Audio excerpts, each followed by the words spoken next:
उलझनों को सुलझाओ और आगे बढ़ जाओ। जिसकी कोई गारंटी नहीं उसका नाम जिंदगी है, और जिसकी फुल गारंटी है उसका नाम मौत है। याद रखना, गुस्से में जो छोड़ जाए वो वापस आ सकता है, लेकिन खामोशी से छोड़कर जाने वाला कभी वापस नहीं आता। डिप्रेशन ग्रस्त एक सज्जन जब 50 साल की उम्र से ज़्यादा के हुए तो उनकी पत्नी ने एक काउंसलर का अपॉइंटमेंट लिया जो ज्योतिषी भी थे। पत्नी बोली ये भयंकर डिप्रेशन में है, और उसने बताया कि इनके कारण मैं भी ठीक नहीं हूँ। ज्योतिषी ने कुंडली देखी, सब सही पाया। अब उन्होंने काउंसलिंग शुरू की, कुछ पर्सनल बातें भी पूछी और सज्जन की पत्नी को बाहर बैठने को कहा। सज्जन बोलते गए, बहुत परेशान हूँ, चिंताओं से दब गया हूँ।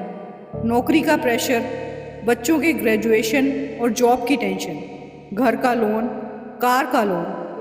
कुछ नहीं करता मैं, दुनिया मुझे तोप समझती है, पर मेरे पास कारतूस जितना भी सामान नहीं है। मैं डिप्रेशन में हूँ, कहते हुए पूरे जीवन की किताब खोल दी। तब विद्वान काउंसलर ने कुछ सोचा और पूछा, 10वीं में किस स्कूल में पढ़ते थे? सज्जन ने उन्हें स्कूल का नाम बता दिया।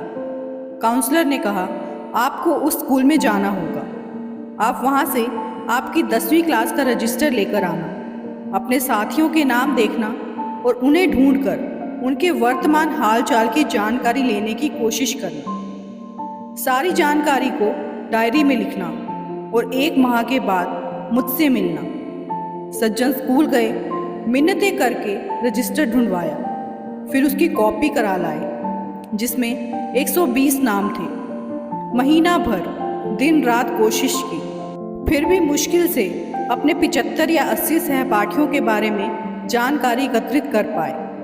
आश्चर्य, उसमें से 20 लोग मर चुके थे, 7 विधवा या विधुर और 13 तलाकशुदा थे। 10 नशेड़ी निकले जो बात करने के भी लायक नहीं थे। कुछ का पता ही नहीं चला कि अब वो कहाँ है। 5 इतने गरीब निकले कि पूछो मत। 6 इतने अमीर निकले कि यकीन नहीं हुआ। कुछ कैंसर ग्रस्त, कुछ लकवा, डायबिटीज़, अस्थमा या दिल के रोगी निकले। 1-2 लोग एक्सीडेंट में हाथ पांव या रीढ़ की हड्डी में चोट से बिस्तर पर ही थे। कुछ के बच्चे पागल, आवारा या निकम्मे निकले। एक जेल में था, एक 50 की उम्र में सेटल हुआ था, इसीलिए अब शादी करना चाहता था। एक अब भी सेटल नहीं था, पर 2 तलाक के बावजूद तीसरी शादी की फिराक में था। महीने भर में 10वीं कक्षा का रजिस्टर भाग्य की व्यथा खुद सुना रहा था। काउंसलर ने पूछा, अब बताओ डिप्रेशन कैसा है? इस सज्जन को समझ आ गया कि उन्हें कोई बीमारी नहीं है, वो भूखे नहीं मर रहे, दिमाग एकदम सही है। कचहरी, पुलिस, वकीलों से उनका पाला नहीं पड़ा। उनके बीवी बच्चे बहुत अच्छे हैं, स्वस्थ हैं, वो भी स्वस्थ हैं। डॉक्टर, अस्पताल से पाला नहीं पड़ा। सज्जन को महसूस हुआ कि दुनिया में वाकई बहुत दुख है और मैं बहुत सुखी और भाग्यशाली हूँ। दूध को दुखी करो तो दही बनता है, दही को सताने से मक्खन बनता है, मक्खन को सताने से घी बनता है, घी से महंगा दही है, दही से महंगा मक्खन है और मक्खन से महंगा घी है। किंतु इन चारों का रंग एक ही है, सफ़ेद। इसका अर्थ है बार बार दुख और संकट आने पर भी जो इंसान अपना रंग नहीं बदलता, समाज में उसका ही मूल्य बढ़ता है। हो सकता है आपको किसी की खूबसूरती पसंद आ जाए और उससे प्यार हो जाए, लेकिन हमेशा एक बात याद रखना, आखिर में आपको उसके चरित्र और व्यवहार के साथ जिंदगी गुजारनी है, ना कि उसकी खूबसूरती के साथ। खूबसूरती आज है, कल नहीं, लेकिन उसका व्यवहार हमेशा वैसा ही रहेगा जैसा पहले दिन था, क्योंकि इंसान का सब कुछ बदल सकता है लेकिन नेचर नहीं। इसीलिए इंसान को उसकी खूबसूरती से नहीं बल्कि उसके व्यवहार से मान और सम्मान दें।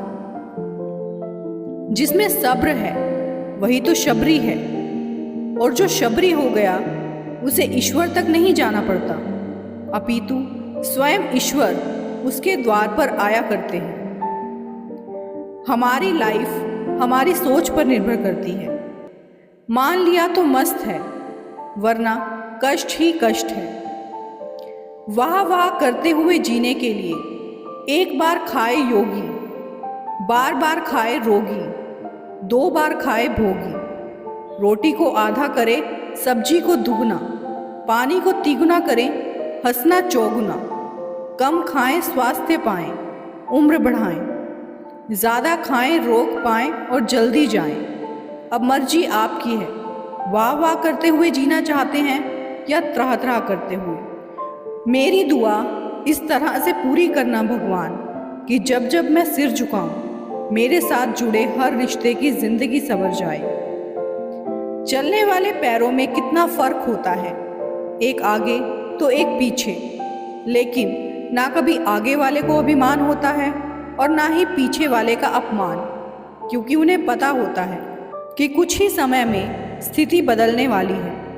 इसी को जीवन कहते हैं।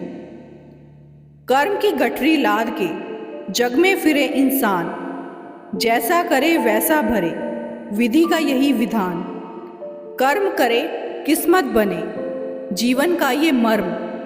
प्राणी तेरे भाग्य में, तेरा अपना कर्म। किसी के साथ गलत करके अपनी बारी का इंतज़ार ज़रूर करना, क्योंकि जैसे बछड़ा 100 गायों में भी अपनी माँ को ढूंढ लेता है, ठीक वैसे ही कर्म अपने कर्ता को ढूंढ लेता है। जो खड्डा हम दूसरों के लिए खोदते हैं, उसमें एक ना एक दिन हम खुद ही गिरते हैं। इसीलिए यदि मन की सोच सुंदर हो तो सारा जग सुंदर लगता है। चेहरे की चमक और घर की ऊंचाई पर कभी नहीं जाना चाहिए, क्योंकि जिस घर में बुजुर्ग मुस्कुराते हैं तो समझ लीजिए उस घर में स्वयं मुरलीधर बंसी बजैया रहते हैं।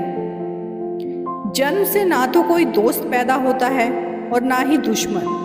वह तो हमारे घमंड, ताकत या व्यवहार से बनते हैं। जिंदगी को अगर खुलकर जीना है तो थोड़ा सा झुककर जियो, तब फिर देखो ये ईश्वर आपको कितना ऊंचा उठा देगा। दिल से लिखी ये बातें दिल को छू जाती हैं। कुछ लोग मिलकर बदल जाते हैं और कुछ लोगों से मिलकर जिंदगी बदल जाती है। जिस धागे की गांठें खुल सकती हैं, उस धागे पर कैंची नहीं चलानी चाहिए। किसी की कोई बात बुरी लगे तो 2 तरह से सोचें। यदि व्यक्ति महत्वपूर्ण है तो बात भूल जाएं, और बात महत्वपूर्ण है तो व्यक्ति भूल जाएं। सफलता हमेशा अच्छे विचारों से आती है, और अच्छे विचार अच्छे लोगों के संपर्क से आते हैं। किस्मत की एक आदत है कि वो पलटती ज़रूर है, और जब पलटती है तब पलट कर रख देती है। इसीलिए अच्छे दिनों में अहंकार ना करो और ख़राब समय में थोड़ा सब्र करो। जीवन एक प्रतिध्वनि है, यहाँ सब कुछ वापस लौट कर आ जाता है। अच्छा बुरा, झूठ सच। इसलिए दुनिया को आप सबसे अच्छा देने का प्रयास करें। निश्चित ही सबसे अच्छा आपके पास वापस आएगा। आइए पक्षियों से कुछ सीखें। रात को कुछ नहीं खाते, रात को घूमते नहीं, अपने बच्चे को सही समय पर सिखाते हैं। ठूस ठूस कर कभी नहीं खाते। आपने कितने भी दाने डाले हों, थोड़ा खा के उड़ जाएंगे, साथ कुछ नहीं ले जाते। रात होते ही सो जाएंगे, सुबह जल्दी जाग जाएंगे, गाते चहकते उठेंगे। अपने शरीर से खूब काम लेते हैं, रात के सिवा आराम नहीं करते। उनकी तरह परिश्रम से हृदय, किडनी, लीवर के रोग नहीं होते। अपना आहार कभी नहीं बदलते। बीमारी आई तो खाना छोड़ देंगे, तभी खाएंगे जब वे ठीक हो जाएंगे। अपने बच्चे को भरपूर प्यार देंगे। प्रकृति से उतना ही लेते हैं जितनी ज़रूरत है। ये ना पूछना जिंदगी खुशी कब देती है, क्योंकि शिकायतें तो उन्हें भी हैं जिन्हें जिंदगी सब कुछ देती है। प्रकृति के 3 कड़वे नियम जो सत्य हैं। प्रकृति का पहला नियम, यदि खेत में बीज ना डाले जाएं, तो कुदरत उसे घास फूस से भर देती है। ठीक उसी तरह से दिमाग में सकारात्मक विचार ना भरे जाएं, तो नकारात्मक विचार अपनी जगह बना ही लेते हैं। प्रकृति का दूसरा नियम, जिसके पास जो होता है वह वही बांटता है। सुखी सुख बांटता है, दुखी दुख बांटता है, ज्ञानी ज्ञान बांटता है, भ्रमित भ्रम बांटता है और भयभीत भय बांटता है। प्रकृति का तीसरा नियम, आपको जीवन में जो भी मिले उसे पचाना सीखो, क्योंकि भोजन न पचने पर रोग बढ़ते हैं, पैसा ना पचने पर दिखावा बढ़ता है, बात ना पचने पर चुगली बढ़ती है, प्रशंसा ना पचने पर अहंकार बढ़ता है, निंदा ना पचने पर दुश्मनी बढ़ती है। व्यक्ति की पहचान उसके मुख से निकली हुई वाणी से होती है, वरना उपदेश तो दीवारों पर भी बड़े आकर्षक लिखे रहते हैं। कभी उन चीज़ों के बारे में ना सोचें जो भगवान से प्रार्थना करने के बाद भी हमें नहीं मिली, बल्कि उन अनगिनत चीज़ों को देखें जो बिना प्रार्थना के भगवान ने हमें प्रदान की है। मुसीबत और खुशी बिना किसी अपॉइंटमेंट के आ जाती हैं, इसीलिए अपने आप को इतना तैयार रखें कि मुसीबत के समय होश और खुशी के समय जोश कायम रहे। क्या फ़र्क पड़ता है हमारे पास कितने लाख, कितने करोड़, कितने घर, कितनी गाड़ियां हैं। खाना तो बस 2 ही रोटी है, जीना तो बस एक ही ज़िंदगी है। फ़र्क इस बात से पड़ता है कितने पल हमने खुशी से बिताए, कितने लोग हमारी वजह से खुशी से जिए। 3 सच्ची बातें, गलतफहमी दूर ना की जाए तो नफ़रत में बदल जाती है। नंबर 2, जो शख्स आपसे दूसरों की कमियां बयां करता है वो शख्स निश्चित ही दूसरों से आपकी बुराई भी करता होगा। नंबर 3, पानी जैसे बनो जो अपना रास्ता खुद बनाता है, पत्थर जैसे नहीं जो दूसरों का रास्ता भी रोक लेता है। लोग क्या कहेंगे? आप लाल रंग की कार लेते हैं तो लोग कहेंगे ब्लू लेनी चाहिए थी। बिजनेस शुरू करो तो लोग कहेंगे इतना बड़ा रिस्क मत लो, तुम्हें जॉब करनी चाहिए। आप शादी करो तो लोगों के पास बहुत कुछ है कहने के लिए, जैसे कि शादी जल्दी कर ली या देर से की, या लाइफ पार्टनर गलत चूज कर लिया। व्यापार करना सीखो तो लोग कहेंगे तुम्हें गवर्नमेंट जॉब के लिए कोशिश करनी चाहिए थी। हर किसी के पास अपना तर्क है, लोगों को समझाओगे तो रास्ते में ही रह जाओगे। अपनी इच्छाएं छोड़कर कभी दूसरों की इच्छा के अनुसार मत चलिए। ज़रूरी नहीं जो लोगों को सही लगता हो वो आपके लिए भी सही हो। लोग आपके लिए निर्णय करके आपको फंसा देंगे और आप जीवन भर पछताते रहोगे। दोस्तों, अगर आपको मेरी वीडियो से थोड़ा सा भी मोटिवेशन मिला हो तो वीडियो को लाइक और शेयर ज़रूर करें अपने फैमिली और फ्रेंड्स में, और चैनल पर नए हैं तो चैनल को भी सब्सक्राइब ज़रूर कर लेना, ताकि आगे भी इसी तरह की मोटिवेशनल वीडियो आप तक पहुंचती रहें। वीडियो में अंत तक बने रहने के लिए आप सभी का बहुत बहुत धन्यवाद।